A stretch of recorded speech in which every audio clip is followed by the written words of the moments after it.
police radio. Yeah, he's not stopping, still going about the speed limit. You can hear every turn in officers' attempts to stop this white SUV in the Linden neighborhood back on April 29th. Signal him to go east on Loretta. After more turns and high speeds, the driver, Chantez Loury, ends up ditching the car. And what started as a traffic violation is about to turn deadly. More officers coming to help spot Loury on the street. He pulls a gun. Loury shoots one Columbus police officer in his leg's femoral artery. Police fired back and killed Loury. They were able to get that officer to the hospital in time, which was life-saving for that officer. Today, limping, still sore, still has a long road to recovery, but he was in good spirits. The president of the police union says the shot officer is still recovering. But what FOP President Brian Steele did not know was police in several towns over were after the same suspect weeks prior in Lancaster. Police department, come to the door. ABC6 Investigates pulled the body-worn camera video from April 4th. She tapped on the window, and he come outside, and he tried to swing on my baby's dad. Were you guys outside in front of the house? Right here. The woman who said she was assaulted by Loury told officers that he just got out of prison and said he wasn't going back. She said he threatened to shoot police. Do you know if there's any weapons or anything inside? All kinds of them. There's a hell of guns in there. We showed this call. They're sitting back there because they know he has a gun, and he's liable to shoot. Because he said he ain't going back to jail. He'd rather shoot y'all. When did he say that? He's been said that.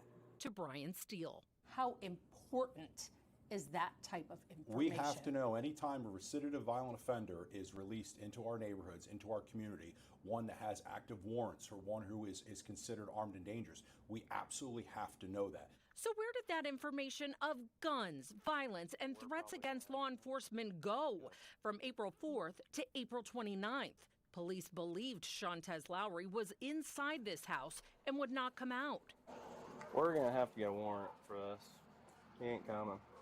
Instead, Lancaster police left and filed a misdemeanor assault charge 3 days later. They did not have contact with Loury again. A lieutenant within the Lancaster Police Department wrote me in an email that law enforcement received vague threats routinely. Did they notify ODRC immediately that shift the next day? Hey, here's the interaction we had.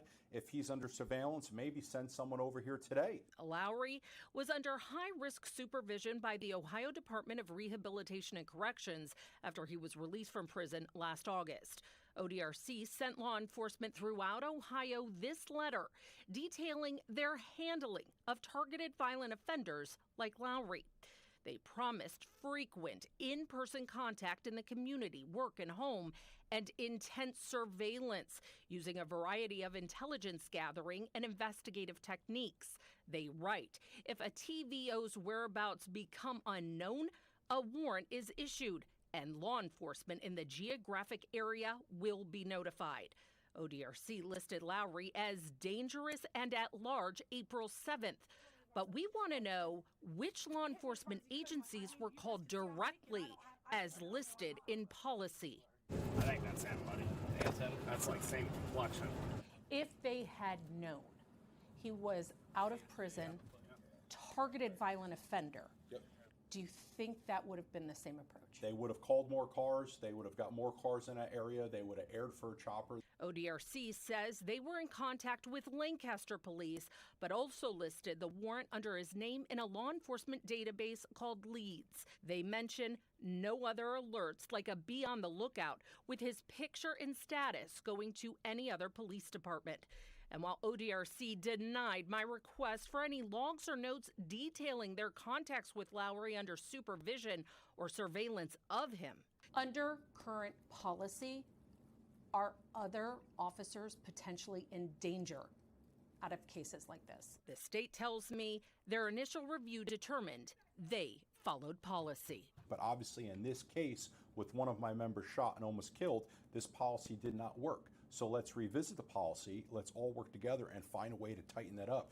The state of Ohio started the high-risk supervision of the targeted violent offender last summer.